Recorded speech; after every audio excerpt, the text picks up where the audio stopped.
नमस्कार, मैं हूं अंकुर और आप देख रहे हैं सत्य हिंदी का न्यूज बुलेटिन। एक नजर अब तक की सुर्खियों पर। दिल्ली विधानसभा चुनाव से 5 दिन पहले आम आदमी पार्टी के 7 मौजूदा विधायकों ने पार्टी से इस्तीफा दे दिया है। इन सभी ने विधानसभा चुनाव में टिकट न मिलने और आप में भ्रष्टाचार को इस्तीफे की वजह बताई है। महरौली से 2 बार के पार्टी विधायक नरेश यादव ने कहा कि आपका उदय भ्रष्टाचार के खिलाफ हुए अन्ना आंदोलन से भारतीय राजनीति से भ्रष्टाचार को मुक्त करने के लिए हुआ था, लेकिन अब मैं बहुत दुखी हूं कि भ्रष्टाचार आम आदमी पार्टी बिल्कुल भी कम नहीं कर पाई, बल्कि आप ही भ्रष्टाचार के दलदल में लिप्त हो चुकी है। आपने मोदी की दिल्ली की रैली का एक वीडियो ट्वीट किया है। वीडियो में दिखाया है कि कुर्सियां खाली पड़ी हुई हैं और मोदी बोल रहे हैं। इसके साथ ही आपने लिखा है कि मोदी की रैली में ये खाली कुर्सियां और सूना पड़ा मैदान दिल्ली का मूड साफ बयां कर रहा है। दिल्ली में तो सिर्फ केजरीवाल चल रहा है। हालांकि वीडियो किस वक्त का है और क्या सच है, इसकी हम पुष्टि नहीं करते हैं। हरियाणा के मंत्री अनिल विज एक बार फिर चर्चा में हैं। उन्होंने अपनी ही सरकार को घेरा है, बगावत कर दी है। मंत्री ने कहा कि उन्हें चुनाव में हराने की कोशिश की गई थी, लेकिन इतने दिन बीत जाने के बाद भी उन लोगों के खिलाफ कोई एक्शन नहीं लिया गया। विज ने प्रदेश के मुख्यमंत्री नायब सिंह सैनी पर तंज कसते हुए कहा कि वो उड़न खटोले से नीचे उतरते ही नहीं है। हरियाणा के मंत्री अनिल विज ने कहा कि मैं सबसे सीनियर नेता हूं और मैं कह रहा हूं कि मेरे खिलाफ साजिश की गई है तो तुरंत उन लोगों को गिरफ्तार किया जाना चाहिए था। उन्हें पार्टी से तो निकाला ही जाना चाहिए था। 100 दिन तक कुछ नहीं किया गया। अब तो करें ना करें, मुझे कुछ फर्क नहीं पड़ता है। हरियाणा सरकार में मंत्री अनिल विज ने मुख्यमंत्री नायब सिंह सैनी पर निशाना साधा। उन्होंने कहा कि जब से नायब सिंह सैनी मुख्यमंत्री बने हैं, हेलीकॉप्टर पर रहते हैं। अगर हेलीकॉप्टर से नीचे उतरेंगे तो लोगों के दुख दर्द सुनेंगे। अनिल विज ने इससे पहले भी कहा था कि अंबाला की जनता ने मुझे 7 बार विधायक बनाया है। उनके कामों के लिए अगर आंदोलन भी करना पड़ा तो वो करेंगे। साथ ही कहा कि अगर किसान नेता जगदीश सिंह डल्लेवाल की तरह उन्हें आमरण अनशन पर भी बैठना पड़ा तो वो बैठेंगे। बजट सत्र की शुरुआत आज सुबह एक नए विवाद के साथ हुई। दरअसल कांग्रेस सांसद सोनिया गांधी ने संसद में राष्ट्रपति द्रौपदी मुर्मू के अभिभाषण पर टिप्पणी करते हुए उन्हें पुअर थिंग यानी बेचारी कह दिया। राष्ट्रपति पर की गई इस टिप्पणी को भाजपा ने अपमानजनक टिप्पणी करार दिया है। मीडिया ने सोनिया गांधी से अभिभाषण पर सवाल पूछा था तो सोनिया ने कहा कि भाषण के अंत तक राष्ट्रपति बहुत थक गई थी, बेचारी वो मुश्किल से बोल पा रही थी। बता दें कि इस दौरान सोनिया गांधी के साथ राहुल गांधी और प्रियंका गांधी भी मौजूद थे। वहीं कुछ लोगों का ये तक कहना है कि उन्होंने पुअर थिंग नहीं पुअर लेडी कहा। भाजपा ने सोनिया गांधी की टिप्पणी की निंदा की है। बीजेपी अध्यक्ष जेपी नड्डा ने कहा ये अत्यंत असम्मानजनक है तथा ये सर्वोच्च संवैधानिक पद की गरिमा के प्रति विपक्ष की उपेक्षा को रेखांकित करता है। बीजेपी अध्यक्ष ने कहा कि दुर्भाग्य से ये पहली घटना नहीं है जब कांग्रेस ने इस तरह की हरकत की हो। राष्ट्रपति जब मोदी सरकार की उपलब्धियों पर प्रकाश डाल रही थी तब अपनी सामंती मानसिकता से प्रेरित विपक्ष पिछड़े वर्गों और महिलाओं के सशक्तिकरण का मजाक उड़ाने लगा। नड्डा ने कहा कि जानबूझकर ऐसे शब्दों बेचारी का प्रयोग करना कांग्रेस पार्टी की गरीब विरोधी और आदिवासी विरोधी प्रकृति को दिखाता है। उन्होंने मांग की कि विपक्षी पार्टी बिना शर्त माफी मांगे। सोनिया गांधी के द्वारा राष्ट्रपति मुर्मू के अपमान का बीजेपी लगातार आरोप लगा रही है। इसके बाद कांग्रेस अध्यक्ष मल्लिकार्जुन खड़गे ने कहा है कि महामहिम राष्ट्रपति जी का अपमान तो मोदी सरकार ने उसी दिन कर दिया था जब नई संसद के उद्घाटन समारोह में उन्हें नहीं बुलाया गया था। कांग्रेस व हमारे नेता कभी भी महामहिम राष्ट्रपति या किसी भी नागरिक का अपमान नहीं कर सकते हैं। यह हमारी संस्कृति नहीं है। लोकतंत्र के मंदिर और राम मंदिर दोनों से हमारा मौजूदा राष्ट्रपति और पिछले राष्ट्रपति जी को भाजपा ने ही जानबूझकर दूर रखा था। आज इकोनॉमिक सर्वे ने मोदी सरकार को सच्चाई का आईना दिखा दिया है। अर्थव्यवस्था की दुर्दशा को छिपाने के लिए भाजपा नेता और मीडिया का एक अंश सोनिया गांधी जी के वाक्यांश को तोड़ मरोड़ रहे हैं। कांग्रेस पार्टी ने हमेशा महामहिम राष्ट्रपति पद की मर्यादा का आदर किया है। भाजपा सांसद सुष्कांत मजूमदार ने कहा कि कांग्रेस की सामंती मानसिकता इस बात को पचा नहीं पा रही है कि एक आदिवासी महिला देश की राष्ट्रपति बनी है। मजूमदार ने कहा ये एक अपमानजनक टिप्पणी थी। सोनिया गांधी और राहुल गांधी जैसे नेताओं को इस तरह की टिप्पणी नहीं करनी चाहिए, खासकर राष्ट्रपति पर। द्रौपदी मुर्मू एक आदिवासी परिवार से हैं और अब वो हमारे देश की सर्वोच्च नागरिक हैं और ये बात कांग्रेस की जमींदारी मानसिकता को स्वीकार नहीं है, इसलिए वो उनके भाषण का विरोध कर रहे हैं। प्रियंका गांधी ने सोनिया गांधी के बयान का बचाव किया है। उन्होंने कहा कि मेरी मां 78 साल की महिला हैं। उन्होंने बस इतना कहा कि राष्ट्रपति इतना लंबा भाषण पढ़कर थक गई होंगी। बेचारी वो उनका पूरा सम्मान करती हैं और राष्ट्रपति के प्रति अत्यंत सम्मान रखती हैं। दुर्भाग्य से इस तरह की बात को मीडिया द्वारा तोड़ मरोड़ कर पेश किया जाता है। उन्होंने भाजपा की माफी की मांग की भी आलोचना की और कहा कि उसे पहले देश को बर्बाद करने के लिए माफी मांगनी चाहिए। संसद के बजट सत्र की शुरुआत होते ही सत्ता पक्ष और विपक्ष में वार पलटवार शुरू हो गया है। इससे संकेत मिल रहे हैं कि बजट सत्र हंगामेदार हो सकता है। केरल के वायनाड से लोकसभा सांसद प्रियंका गांधी ने पीएम मोदी पर निशाना साधा। प्रियंका गांधी ने कहा कि पीएम मोदी जनता के मुद्दों पर बात नहीं करते हैं, वो जवाब नहीं देना चाहते हैं। आपने संसद के पहले के सत्र भी देखे होंगे, सरकार संसद में चर्चा से बचती है। आज से संसद में बजट सत्र की शुरुआत हो रही है। सत्र शुरू होने से पहले प्रधानमंत्री मोदी ने मीडिया को संबोधित किया। उन्होंने कहा कि आज से बजट सत्र शुरू हो रहा है। समृद्धि की देवी मां लक्ष्मी को प्रणाम करता हूं। तीसरे कार्यकाल का ये पहला पूर्ण बजट है। गरीब और मध्यम वर्ग पर मां लक्ष्मी की कृपा रहेगी, ये उम्मीद करता हूं। विपक्ष पर तंज कसते हुए मोदी ने कहा कि 2014 के बाद ये पहला सत्र है जब विदेश से कोई चिंगारी नहीं आई है। प्रधानमंत्री मोदी ने कहा कि 2014 के बाद पहली बार ऐसा हुआ है कि सत्र से पहले समस्या पैदा करने के लिए विदेश से कोई कोशिश नहीं हुई, नहीं तो यहाँ विवाद को हवा देने वाले बैठे हैं। इस बात को मीडिया के लोगों ने भी गौर किया होगा। इसके बाद कांग्रेस नेता कार्ति चिदम्बरम ने कहा है कि यह आश्चर्य की बात है कि प्रधानमंत्री ने कहा है कि उनकी देखरेख में पिछले 10 वर्षों में विदेशी हस्तक्षेप हुआ है। ये उस पर निर्भर है कि वो उस विदेशी हस्तक्षेप को उजागर करें और उन्हें बेनकाम करने के लिए राज्य के हर अंग और अंतर्राष्ट्रीय स्तर पर मौजूद सभी मंचों का इस्तेमाल करें और उनके खिलाफ कानूनी रूप से कार्रवाई करें। उन्होंने कहा कि मुझे सरकार से कोई अपेक्षा नहीं है क्योंकि उनका हर किसी को निराश करने का ट्रैक रिकॉर्ड है और मेरा अपेक्षा रखने का कोई इरादा नहीं। उन्होंने बार बार मध्यम वर्ग को निराश किया है और वो ऐसा फिर से करेंगे। लोकसभा में नेता प्रतिपक्ष राहुल गांधी ने अब कांग्रेस पार्टी के लिए क्रांति जैसी बात कर दी है। राहुल ने उन पर हमला बोला है जो पार्टी छोड़कर अपने स्वार्थ के कारण चले जाते हैं। राहुल गांधी ने एक उदाहरण देकर बताया कि उन्हें ऐसे नेताओं के जाने से कोई फर्क नहीं पड़ता। इस उदाहरण में उन्होंने क्यूबा क्रांति के प्रमुख फिदेल कास्त्रो का नाम लिया। उन्होंने बताया कि जिस तरह क्यूबा में तानाशाह के खिलाफ फिदेल कास्त्रो की टीम बनी थी, उसी तरह भारत में उनकी टीम बन रही है। राहुल गांधी ने ये बात नई दिल्ली में आयोजित वंचित समाज दशा और दिशा नाम के कार्यक्रम में कही। दलितों के बीच प्रभाव रखने वाले लोगों को संबोधित करते हुए राहुल गांधी ने फिदेल कास्त्रो के एक इंटरव्यू का हिस्सा सुनाया। राहुल गांधी ने कहा कि फिदेल कास्त्रो क्यूबा में क्रांति कर रहे थे। न्यूयॉर्क टाइम्स के एक पत्रकार ने उनका इंटरव्यू लिया। उसने सवाल पूछा कि आप अपनी मैनेजमेंट टीम को कैसे चुनते हो, लड़ना कैसे सिखाते हो, क्रांतिकारी विचार कैसे सिखाते हो? तो कास्त्रो ने कहा, ये मैं थोड़ी ना करता हूँ, ये तो सामने जो तानाशाह बतिस्ता बैठा हुआ है वो उन्हें तैयार करता है। राहुल ने इसके आगे समझाया कि मैं लोगों को एकजुट करता हूँ।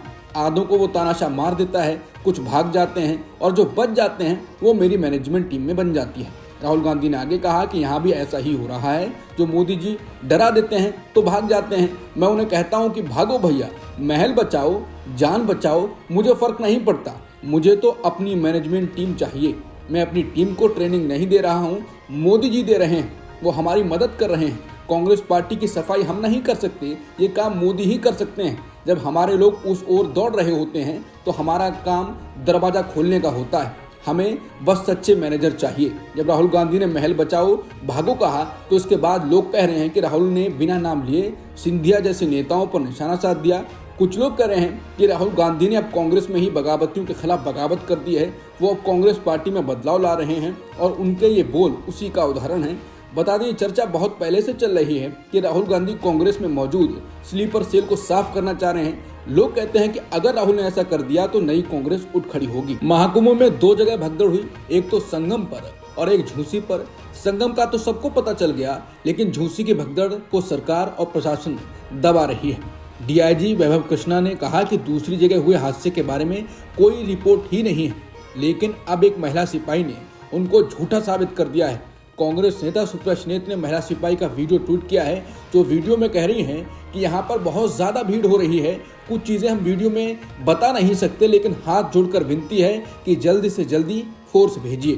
कांग्रेस नेता सुप्रिया सुले ने लिखा है कि डीआईजी वैभव कृष्णा ने कहा कि दूसरी जगह हुए हादसे के बारे में कोई रिपोर्ट ही नहीं, पर यहाँ झूसी से ये महिला सिपाही कुछ और सच बयां कर रही है। वो मदद मांग रही है, कह रही है कि बहुत कुछ ऐसा है जो वीडियो में बता नहीं सकती। उत्तर प्रदेश के मुख्यमंत्री योगी आदित्यनाथ महाकुंभ में मरने वालों की जिक्र तक नहीं कर रहे हैं।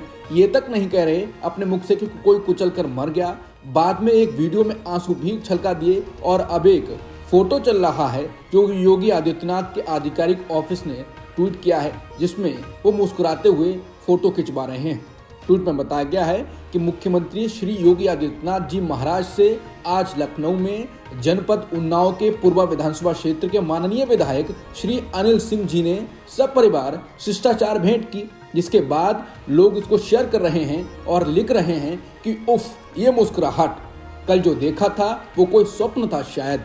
वो जो सरकारी आंकड़ों में 30 मर गए या मारे गए, उनकी यादों की छत से फिसलकर दुख कब का गिर चुका है। अब उसकी मुंडेर पर असली मुस्कुराहट का कब्जा है।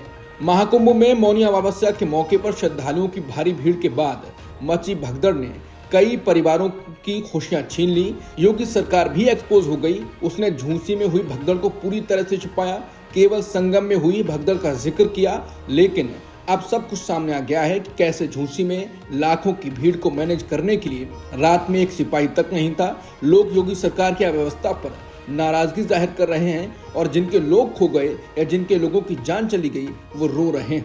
दैनिक भास्कर की रिपोर्ट के मुताबिक खोयापाया केंद्र पर मंगलवार देर रात भगदड़ के करीब 36 घंटे बाद तक 1500 से ज्यादा लोग अपनों को खोजते हुए पहुंचे। संख्या कम भी हो सकती है। आधिकारिक तौर पर यह आंकड़ा बताने के लिए कोई तैयार नहीं कि भगदड़ के बाद से कितने लोग मिसिंग हैं और कितने मिल गए।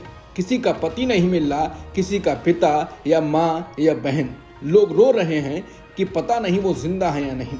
बता दें, लोगों का कहना है कि सरकार और प्रशासन मरने वालों की संख्या को दबा रहा है और झूंसी में तो घटना ही गायब करती। महाकुंभ में भगदड़ हुई, तालियां बजाने लगी। महाकुंभ के दौरान प्रयागराज में फिर एक बार गंगा जमुनी तहजीब का नजारा देखने को मिला। संगम नगरी में आए श्रद्धालुओं के साथ भगदड़ में जो हुआ उसे शायद वो कभी नहीं भुला पाएंगे, लेकिन एक अच्छी याद जो वो साथ लेकर जा रहे हैं वो है मुसलमानों का उनके साथ इस दुख भरी घड़ी में साथ देना। भगदड़ के बाद कई हिंदू श्रद्धालुओं को उस वक्त ना रहने को और ना खाने पीने को कुछ मिल रहा था, तब मुसलमान भाइयों ने उनका साथ दिया।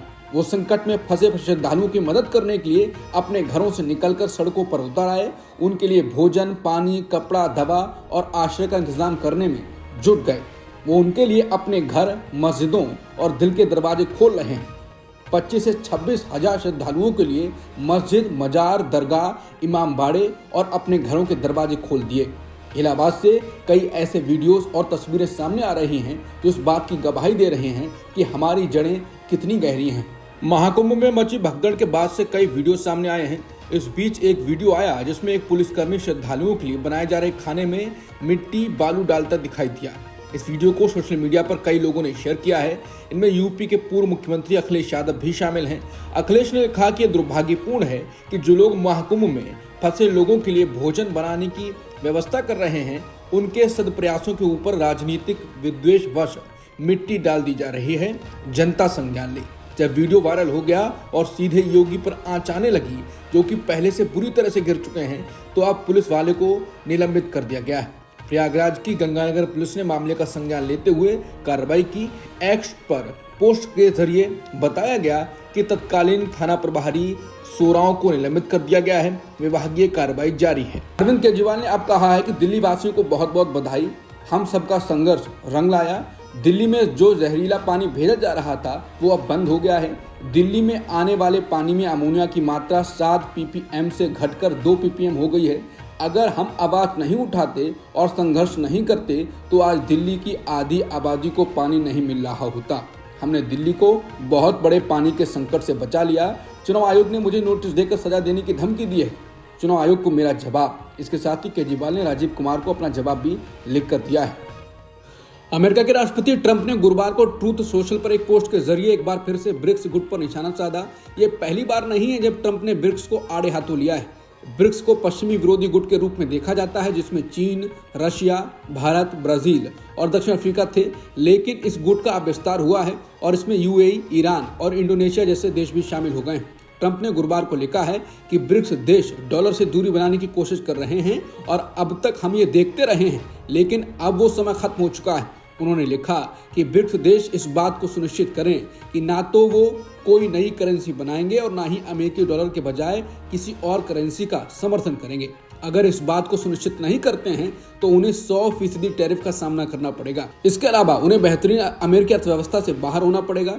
ट्रंप ने लिखा कि ब्रिक्स के देश किसी अन्य देश की ओर रुख कर सकते हैं। इसकी कोई संभावना नहीं है कि ब्रिक्स अंतर्राष्ट्रीय व्यापार या कहीं और अमेरिकी डॉलर की जगह किसी और मुद्रा को लाए। जो भी देश ऐसी कोशिश करेगा वो टैरिफ को न्योता देगा और अमेरिका से बाहर हो जाएगा।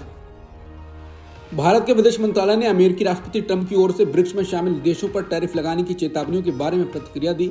विदेश मंत्रालय के प्रवक्ता रणधीर जायसवाल ने कहा कि ब्रिक्स के अंदर जो भी फैसला लिया जाता है आपस में मिलकर किया जाता है। उन्होंने कहा कि जहां तक डी-डॉलराइजेशन का सवाल है उसके बारे में हमारे विदेश मंत्री ने साफ कहा है कि ऐसी कोई हमारी रणनीति और नीति नहीं है। वहीं रणधीर जायसवाल ने प्रधानमंत्री के अमेरिकी दौरे को लेकर भी प्रतिक्रिया दी। उन्होंने बताया कि हाल ही में कुछ दिन पहले पीएम और राष्ट्रपति ट्रंप के बीच टेलीफोन पर बातचीत हुई थी। दोनों पक्ष प्रधानमंत्री के अमेरिका की जल्द से जल्द यात्रा पर काम कर रहे हैं ताकि भारत अमेरिका के व्यापक वैश्विक रणनीतिक साझेदारी को और गहरा किया जा सके। उन्होंने कहा कि इस यात्रा की विशिष्ट तारीखों पर अभी काम किया जा रहा है।